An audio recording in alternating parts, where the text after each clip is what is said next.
The Unyoked Podcast, navigating the pain, process, and possibilities after a Christian divorce.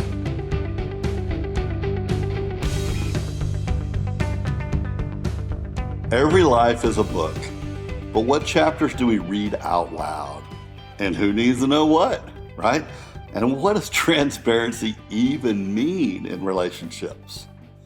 You know, in our church lives, we're encouraged to live life together, right? It's implied that good transparency is healthy. We share our sins with one another. And that's right? The theology's right. But, you know, it's funny, in church, we often encourage the same sexes to hang out together, to have their real talk, right? Men over here, women over here. But have you noticed the Bible is written to both genders? And it's so funny how much time we as a church put into separating and isolating and, oh, y'all don't need to hear that, we don't need to hear that. But God speaks to both. It's not like he's like, okay, I've got a whole book for women, y'all study and read that. Like his rules, his principles, his laws, and what he's chosen to reveal works for both genders. But it's funny just how churches work, and we think that's part of our culture. I'm not sure every culture does it the way we do it, but I digress. But in the dating world, when we're courting post-divorce, who needs to know what and when?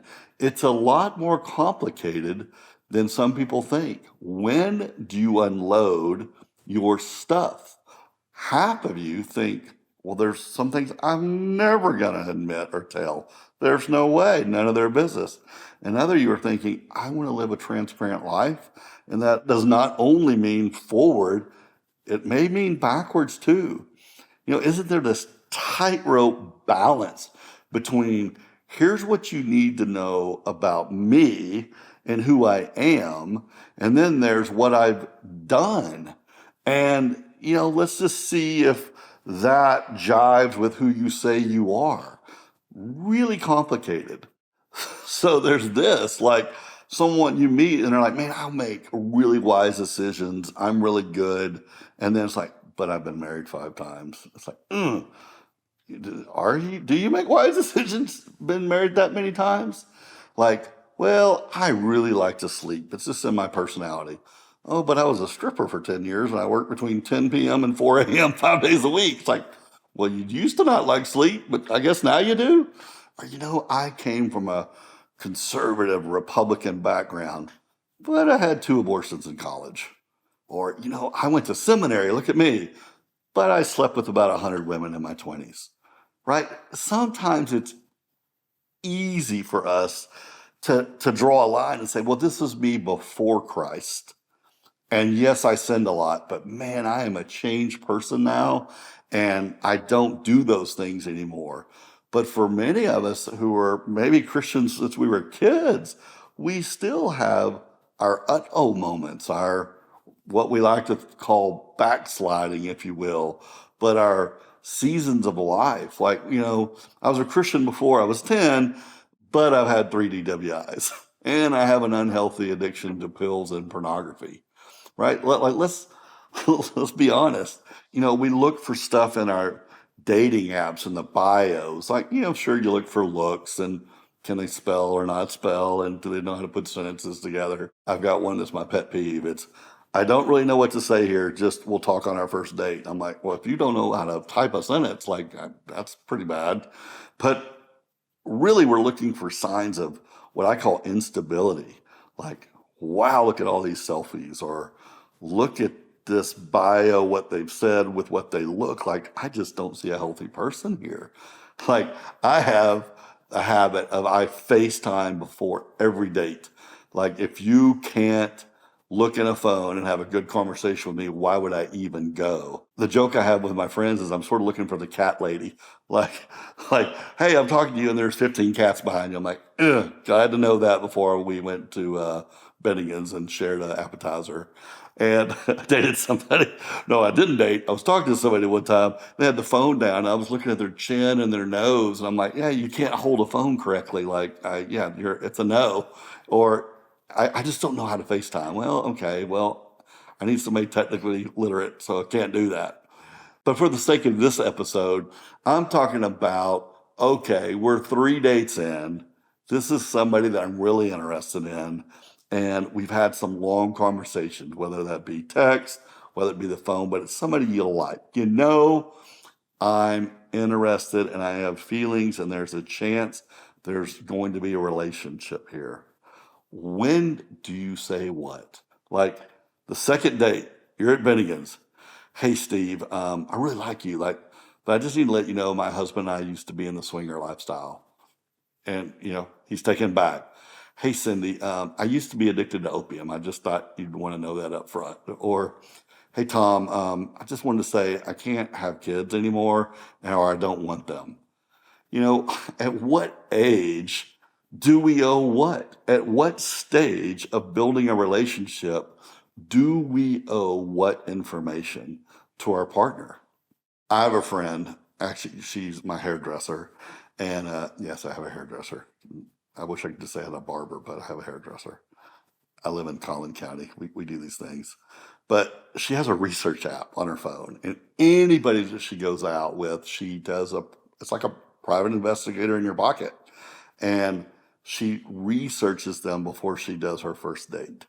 And I ask her, I go, what's your line? Like, if you see something like a DWI, is that a no? Like, what are you looking for? And she goes, I'm actually not as worried about what it says. I'm looking for inconsistencies in their stories. Like, I have good credit. Look at this house. Like, oh, that's funny. You went bankrupt 2 years ago. Or, yeah, no problems for me. It's like, well, you were in prison in Oklahoma back in 86. You want to talk about that? So she's just tried to pull out of what somebody should have already told her she felt like, and then see if you're lying. And she does that research. I was on a podcast before, and we had an episode similar to this of just sort of unloading your junk on somebody. And I remember I jokingly said, if any of your body parts don't work anymore, you owe that up front. Like if you go to a date and somebody doesn't have an arm or whatever, like it's like you feel like you owe that to somebody. I was kidding. I don't even know if it's true or not, but it certainly plays in with sex. Like, is everything real? Does it work? Do you need to know whether it works or not? When are you going to ask? Do you figure that out when you get there? But let's make this real for a moment. Okay, Betsy, before I met with you, I've slept with 70 women, or 4, or 40, or 400. Where's the line? Where is your line? What do you expect? Is there a number that if you heard about it, you would end the relationship? What topic do you want to know, and what do you not want to know? And are you going to pull it out of them? Do you expect it or demand it to them? As Christians, we have this perfect plan. Young couples, you leave your mom and dad, you get married, you sleep together, and you live happily ever after. But we're divorced. We've had sex. Many of us before marriage, hopefully during, and even after. And sometimes I think some of us say, well, it's none of our business. I don't need to know. I don't want to know. But isn't jealousy a good thing? Shouldn't we want some jealousy or disappointment in a person who cares for us? Like, shouldn't it be considered healthy to know that I am disappointed that the person I'm falling for or love or will marry didn't have a lifestyle that was potentially compromising, or once again, maybe just disappointment. Maybe it's just as simple as disappointment. And we've had an episode on grace, which I highly encourage you, if you didn't listen to, go back and listen to it. But where does grace fit in? Like, is there blind grace? Like, I just don't want to know, don't need to know. Or is there listening with grace? Meaning, I do want to know, but I forgive you. Or tell me about that DWI. Tell me how you made that tough decision. What got you and your husband or wife into that? Or why did you do that? It's called building relationship, right? I remember I may have told this story before, but I'm going to tell it again because it fits right here. I told my counselor one time, Steve, I said, Steve, I will never marry someone who's had an affair on their husband. Will not do it. I go, that's where I draw the line. And so I remember dating people, and the second I found out there was an affair, I was just like, yep, once a cheater, always a cheater. That's what I told myself in the back of my head. And Steve was just so great because he's so wise.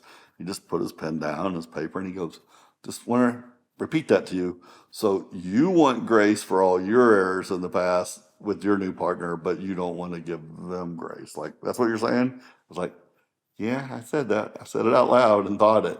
So I have had to chew on that a little bit of like, what does grace look like? And once again, what questions am I asking?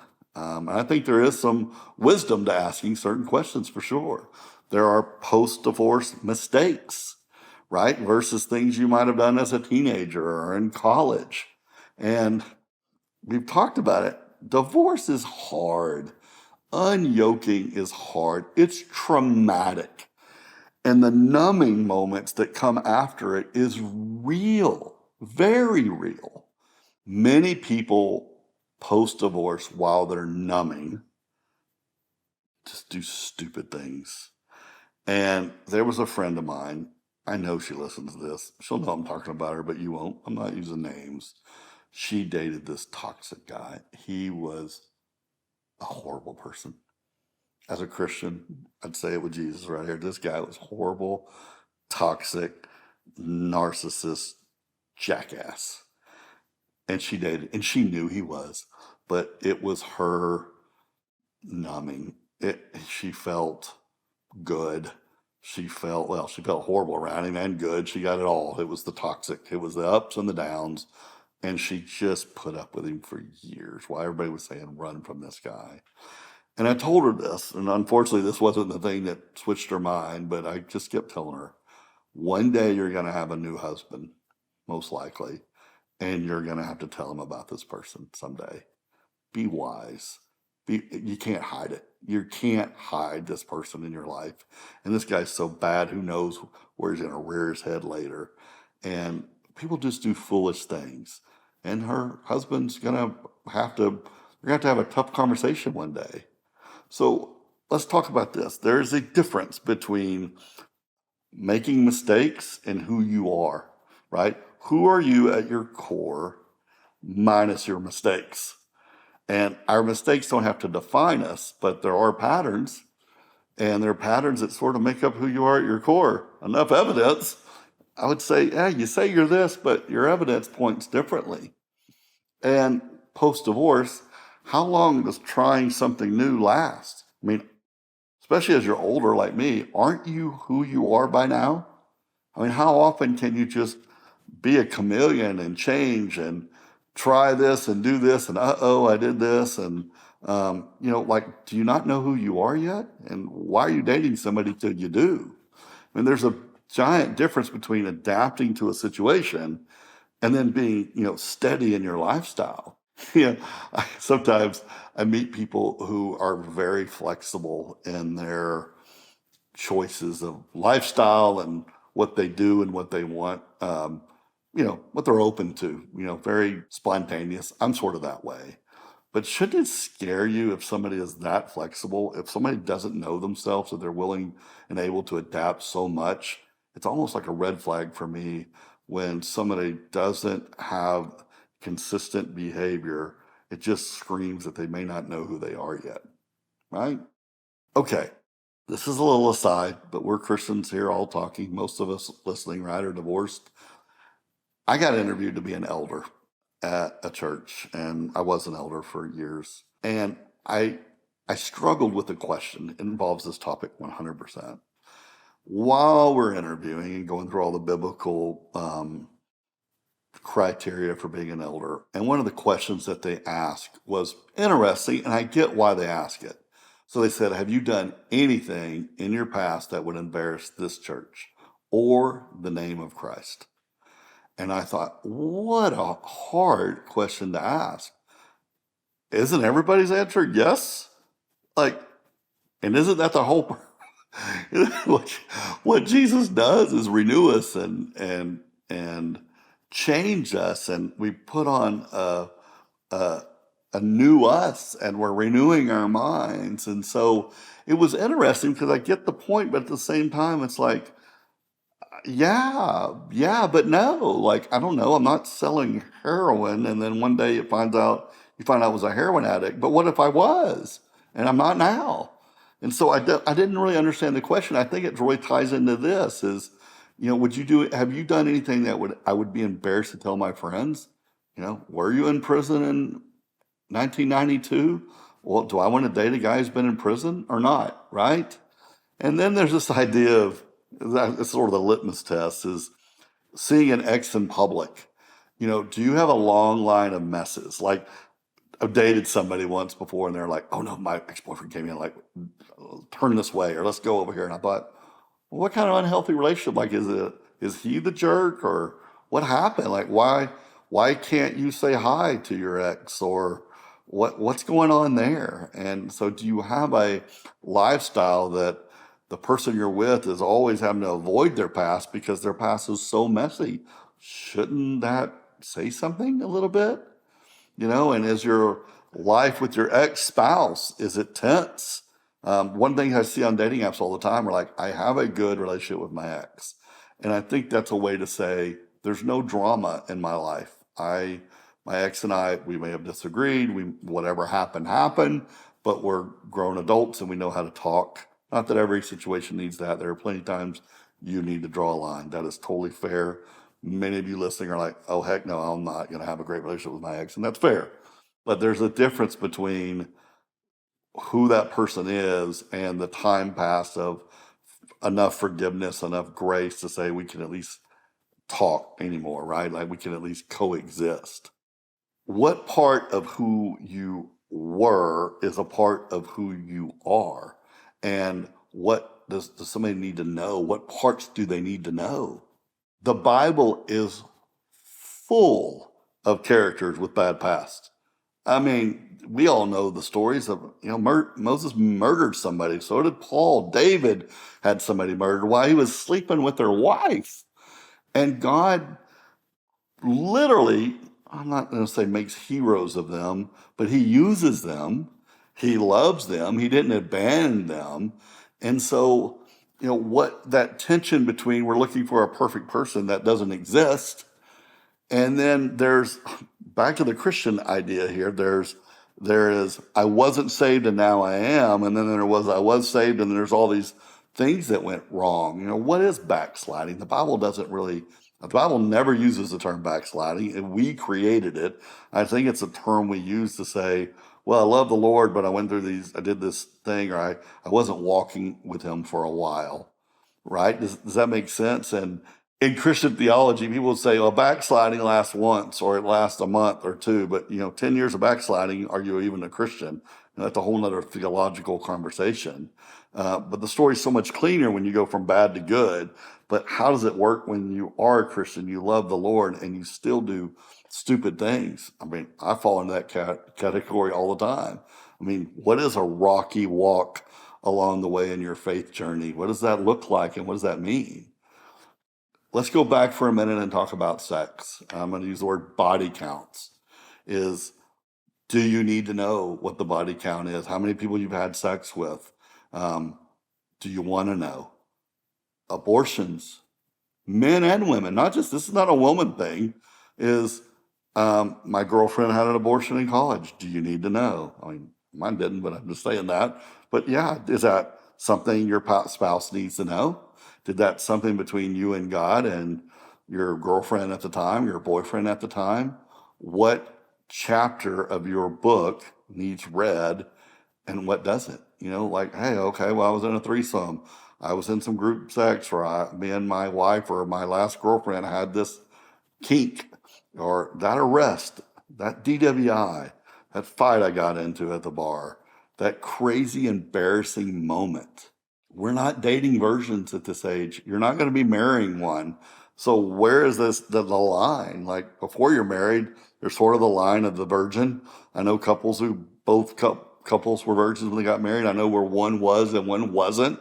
And I know the tension that put in their marriage, but I can promise you, if you're listening and you were married, 99.99999% of you have all had sex.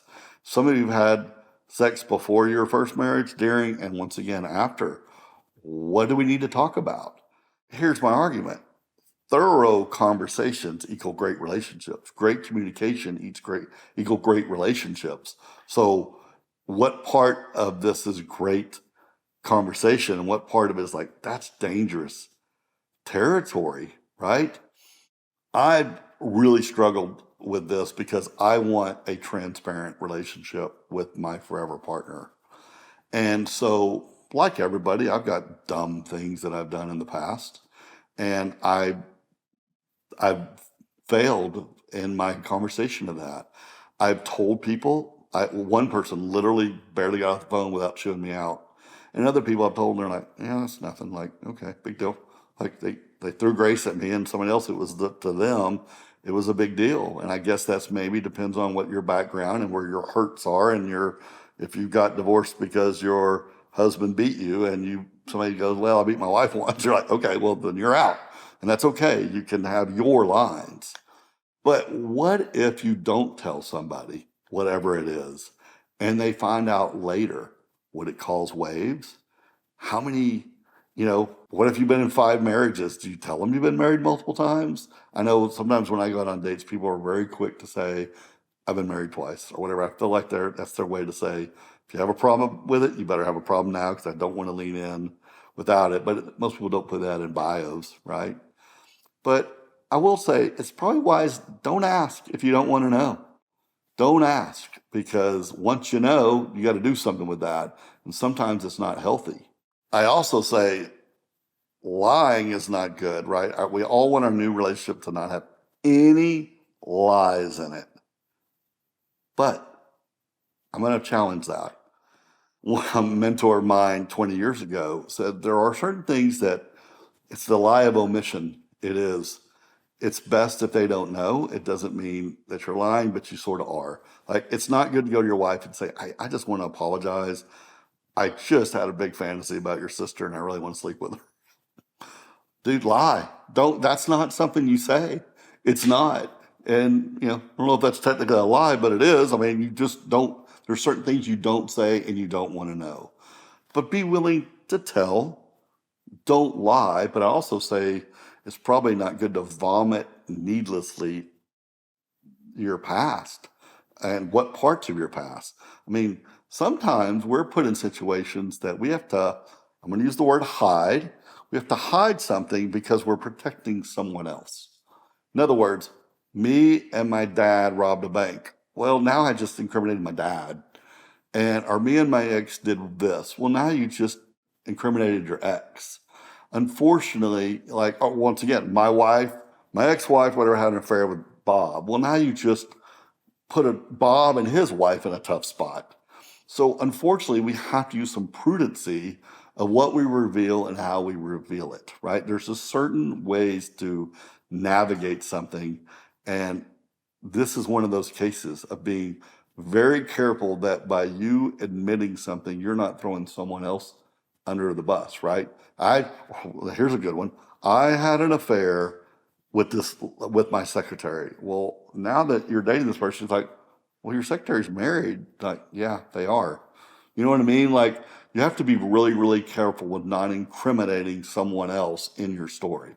Why? Well, one, churches and cancel culture. It's so funny how the right, I'm going to say far right, gripe about the left with cancel culture. And literally, the church is probably just as bad about it. We cancel people all the time. The second we find out something about somebody, then it's like, well, who needs to know what and when? And sometimes it's none of the church's business because that is a personal issue. It doesn't mean that they have the right to that topic, that whatever that was. So if you are living in a place, because some of you do, the whole reason I'm making this episode is because some of you live with this tension and this guilt and this, if anybody knew about this, they would not like me. They would not respect me. I'm so embarrassed I did X, or I had a lifestyle of X. You feel that your past needs to stay hidden, your chapter in your book needs to be unread. But your story didn't end with that chapter. There's more to be written. Right now, God is dipping his pen into an inkwell and writing your story and mine into his larger story. God turns broken stories into beautiful prose and those unwanted pages into amazing narratives. It's just not a promise, like it's a grounded truth and one that I know from personal experiences. I think we all look at our lives and we want to rip a couple pages from the narrative, but we can't tear out a page or skip a chapter and still make sense of our story. It's part of our story. Yes, we all want to rip out the details, but I've never met a soul who didn't feel that way. But I want to tell you that your whole book, it matters. I believe that you can have a better story going forward, even with these marred pages intact. You can change the ending of your story, even if it feels like you're trapped with a chapter and you come to a dead stop in your life. That guilt is weighing on you and you feel unlovable. But there's a way to transform the worst parts of your story into a work of art. God can do that. Your biggest mistakes have the potential to become God's greatest miracle in your life. Writing a better story is not an elaborate game of pretend. Let's act like it never happened. I'm talking about how we can wrestle out redemption from these jaws of brokenness and allow God to use those events for good. It may be hard to believe if you're still even living in some of that bad story, but don't give up hope. I've experienced and I've witnessed it in the lives of so many other people. God takes hard things and he uses them to showcase his mercy, his grace, and forgiveness. And you can create a new beginning. Our worst scenes become God's best. Our pain is part of God's grace. I just wanted to spend some time today to talk about how the past is weighing some of you down and it's affecting who you date and how you date. So let's get into the weeds of that, of when do you unload that trunk of junk? How do you do it? Maybe after 3 or 4 solid dates, but before a true relationship begins to form. That slow and steady building an authentic relationship. It makes you think through who you date, right? Who can handle that information? Well, if you're just dating a guy, I'm like, oh, he's a great orthodontist and I think he's going to be really stable, but man, there's no way I'm going to tell him about that. No way. Was he the right guy? Don't you want somebody that you could open up and show him your scars and he's like, I love you no matter what. Yes, and by the way, here's mine. I don't care if he's an orthodontist or not, right? It's not like sometimes we choose people based on the results they give us, and we're living these lives of I'm not going to show who the real person I am or what I went through. Or what if it is a redemption story? Why would he not want to know? Don't you want your new partner to know that you've been redeemed from something?